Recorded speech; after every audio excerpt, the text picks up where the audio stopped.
Hello, everyone, and welcome to Beyond the Box, again with Dr. Ronald G. Taylor, sponsored by Novo Dia. And also want to just really say thank you for all the support and feedback that you've given us around these conversations. We try to keep them as authentic as possible. I'm a retired superintendent with about 30 years of public education experience that includes being a teacher, assistant principal, assistant superintendent, and also superintendent. And for those who are interested in reading some great stories about careers that are interesting and about the fight for instructional and educational integrity and equity, you can also feel free to look for my book. It's The Courage to Lead with Integrity for Equity, an authentic educational equity journey that's available everywhere. There's also, of course, a link on my LinkedIn. Hello, and welcome back to Beyond the Box. So happy to have today with us Mr. Troy Lange. Troy serves as the Executive Director of Exceptional Student Services at Eagle County School District in Colorado. In this position, he leads the special education, gifted and talented education, and nursing departments, overseeing the design and implementation of specialized instructional supports for students with exceptional needs across the district schools. His responsibilities include collaborating with teachers and administrators to support students ages 3 to 21 across multiple schools, transition programs, and work alliance initiatives, while still fostering a culture of innovation and growth in special education practices. Now, there's a definite connection to Troy's journey and our theme in Beyond the Box. His work directly addresses some of those core themes around curriculum coherence and the tension between standardized programs and localized customization. And of course, building instructional systems that serve diverse learners. We're really happy to have you with us today, Troy. Thank you for joining us. Yeah, good morning. Thanks for having me. Awesome, awesome. So, when you first stepped into this current role, how were specialized instructional materials for students with disabilities and exceptional needs selected and monitored across Eagle County schools? I think that's one of the challenges that a lot of school districts face, in particular with special education, because most people don't understand what it is. And so, um, oftentimes, actually pretty much everywhere I've been, um, it's up to the special ed teacher to kind of identify the materials they want. And if you have a rock star teacher, they do a great job of bringing the right things in and getting growth for their kids. But if you've got somebody who's new, or somebody that didn't have kind of exposure to those things in their program or their training, then it's kind of a crapshoot. So when I came to Eagle, we took an inventory of what we had and what people were using, and uh, really wanted to foster what we call a service delivery model. We wanted real clear expectations about what specially designed instruction looks like at each of the grade levels, how it differs, and what the targets and the goals are, in general terms for those things. And then using what was already in place, but also then looking at kind of the gaps in terms of what materials we had. We identified the particular intervention tools and resources that we would provide across the district, along with training support to make sure that uh, existing staff could use them, and also, as we're getting new staff every year, so that turnaround really requires a cycle of continued professional development for folks, so they understand what they have and materials don't sit on the shelf. Yeah, staff turnover is something that I hear a lot in my engagement with leaders across the country, that in some spaces we've never seen the turnover of teaching staff and even school leadership that we're experiencing and managing now. So thank you for sharing that. And so during your time, with the Colorado Empowered Learning, you work with teachers implementing blended learning across 44 districts. What was the single biggest barrier to adoption, and how did you all address it? Yeah, so Colorado Empowered Learning was a role tied to my previous job as an executive director of educational service agency, which we call BOCES. in Colorado, we have different names in different states. And that was a statewide initiative to both provide supplemental online learning, um, as we got into kind of more current practice, we also recognized that we needed to help staff understand how to integrate technology in a blended strategy. Um, and so I think the biggest barrier really is, in that case was just people's willingness to understand that, um, learning can take place in different environments through different strategies.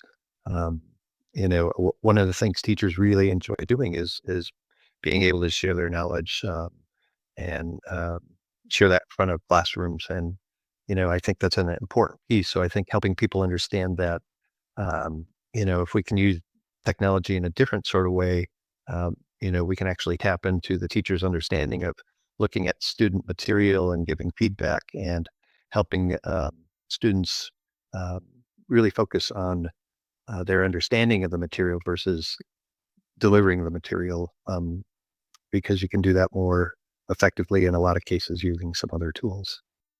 I love that. One thing that we really found interesting, in your story, um, for those who may not, recall my story, I've worked in mostly urban environments, but I've also been in suburban communities that bordered rural communities. And so, in looking through, some of the things that we learned about you, one of the things that was just fascinating is with 66% rural engagement and a 69% state funding model, how did you ensure that rural districts with fewer resources could implement blended learning as effectively as you do in your metropolitan areas? Yeah, I mean, Colorado is a heavily rural state. We have school district with 50 students, and all the way up to Denver Public Schools that has, I don't know what they have, probably 40, 50,000. I think working in the educational service industry or agency side of the house, a big part of our goal was to support those rural school districts. That's really what those organizations in Colorado were formed to do, is to collaborate, amongst smaller entities, and come up with shared initiatives that would be, uh, successful and raise the bar for everybody in the process. So, running the statewide initiative, we just, as the secret to any good sauce is to have great staff, and we had and continue to have really strong staff working in that in those areas. And really, they spend a lot of time in rural outreach and spend most of their time in smaller settings, um, largely because the bigger settings can actually bring staff in to do that leadership work and that framework, collaborative kind of assessment tool work that helps you understand, what you're learning in the instructional model looks like as it relates to technology and blended learning, and then help them action plan and bring in the resources and training that they need. And all of that happened before COVID. Um, so I think some people, wandered into that era with some skill sets if they had gone through some of those trainings. But I think that really, um, the COVID piece of it has also kind of made it very clear to us that we have to be able to be ready to respond in a different way, and also that we have the opportunity to use technology differently. It's more acceptable to use it in a variety of ways. Yeah, I love that. And the first part of your answer is just so true. I know we spoke a little bit before we started recording that, many of the leaders who I interact with, whether supporting them or they're aspiring leaders, there's a challenge when it comes to competition for teachers, competition for professional staff. And so I know that Eagle County faces real competition for teachers with salaries and lifestyles and professional autonomy. Um, how does that competitive pressure shape your curriculum and instructional coherence strategy, if it does? Yeah, I don't know that the competitive pressure on teacher recruitment and retention necessarily shape the curricular conversation. That what it does, you know, require is for teachers to be well resourced and have access to the materials that they need to do their jobs well. And you mentioned, the word empower. The, the reality is, you can bring in a bunch of materials and give people training. Uh, that doesn't mean they're going to use it. And I think the trick is, uh, while we can lead people to water, some of them won't drink. That whole concept is there. Our job, as leaders, is to help them understand the rationale behind it, make them thirsty, and get them inspired to see that this approach will make a difference. And so, in our piloting of this service delivery model, you know, we have asked folks to, adopt an intervention strategy and gather progress monitoring data, and we're able to share the impact that that has, and people can see that, gosh, if I do this, first of all, I haven't been doing this, with fidelity, even though probably we should have been. Um, I can really see a difference that kids make, and the kids can see the difference. And, the whole thing snowballs then because kids are more motivated. They can see that the time that they're spending is valuable as well, and that they are learning and growing at significant rates. So that's, I think, a huge part of it. And all of that, when you do that well, relates to satisfaction. And when people are satisfied and feel like they can contribute and have a positive impact, that helps us keep staff around.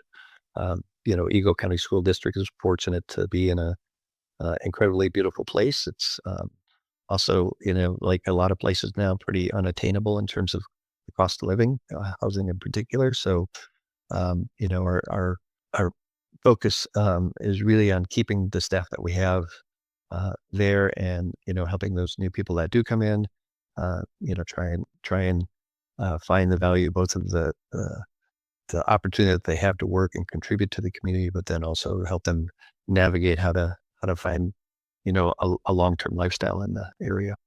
I love that.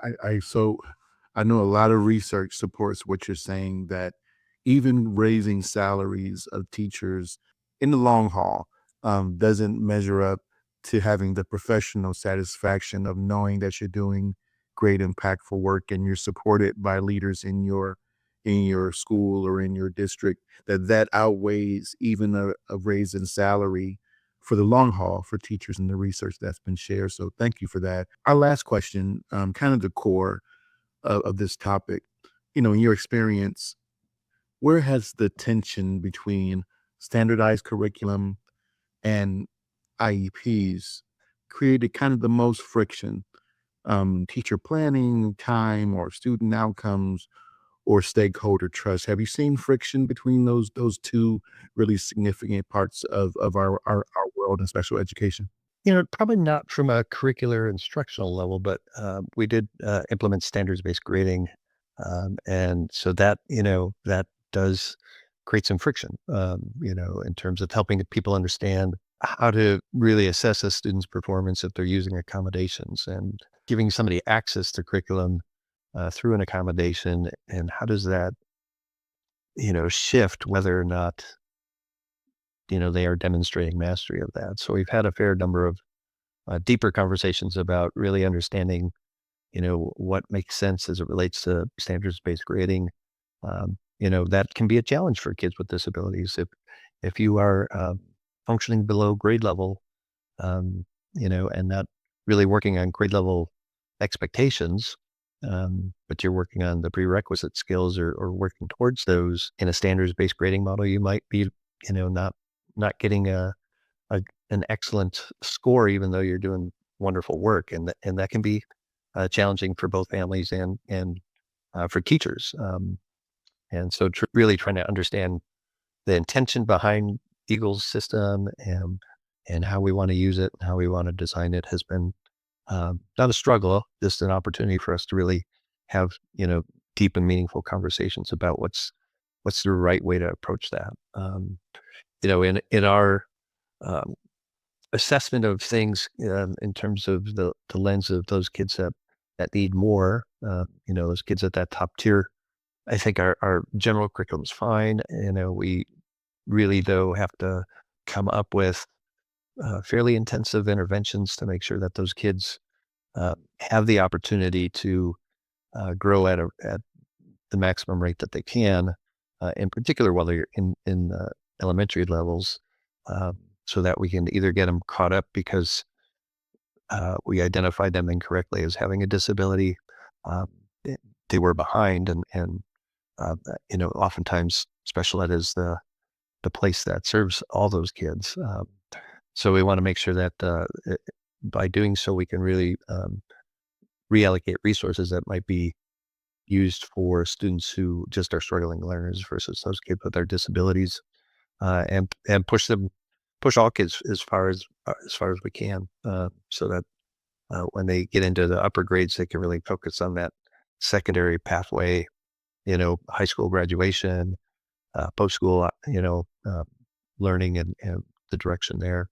So having a service delivery model really helps us think about their trajectory, and it helps the general ed side understand what will happen and what should happen with their special education students. And that has also put, I think, some good leadership by example on the intervention side of the house. So before kids get in, we've seen stronger, more calculated tier two and interventions that kids have to go through to really see if we can discern, where the learning issue exists, if it's a system or an instructional problem, or if it's something within a student's own learning style that is impacting their growth. What a thoughtful answer. For those who may not be familiar, um, you distinctly made a difference between a student who has a disability who requires special education to support that disability through the IEP that's developed versus someone who may be a struggling learner and they may have issues that are not connected to a specific disability and not lumping all kids together. I know that was the last question, but you just really really intrigued me with that. And I guess so. This is the official last question. Sorry. No, no, it's fine. Uh, uh, have you experienced kids who are twice exceptional? Kids Yeah. who have a qualified IEP and are officially special needs, but also considered gifted and talented. I experienced that as a superintendent, and I found it to be just fascinating. Yeah, I mean, that's, the nice thing about my position overseeing special ed and gifted together, is we get to collaborate that way. And it's tricky to really articulate a disability as it relates to some of our kids who have the ability, the intellectual capacity, and can function at a super high level in terms of that concept of being disabled. But, special ed really is more about, it's a program more than a diagnostic kind of indicator. I think sometimes we confuse those two things. And so we do have a number of kids who are twice exceptional, who have either a super strong area of talent or giftedness. Um, and and oftentimes those are very creative learners who that traditional sit and get model doesn't work for them, right? They're maybe more active learners. They're students who um, you know, really need to dig in deeply on something. Um, Students who understand things fairly quickly and really perfectly met in a general ed classroom setting all the times in terms of their interest levels. And, um, obviously, we have a number of students who are twice exceptional, but also on the autism spectrum, and have some unique brilliance. And so providing that opportunity, and then also kind of that other side of it, which is maybe helping them with their social engagement and um, some of the different anxieties that might come along with those things. It's been really good. Eagle's got a number of great competitions that those kids can participate in. It covers I think, a lot of opportunity, and forms a lot of groups naturally for those kids to feel a sense of belonging in their school. Hey, listen, unique brilliance and student belonging is a great way for us to close out our time together. Such phenomenal answers, Troy, and thank you. And great luck to you and the folks in Eagle County. They're lucky to have you leading such with such an authentic viewpoint on such an important topic, an important group of students. So thank you all for joining us for Beyond the Box. I hope you took a lot away from this fantastic conversation. So thank you and have a great rest of your day. Yeah, thank you.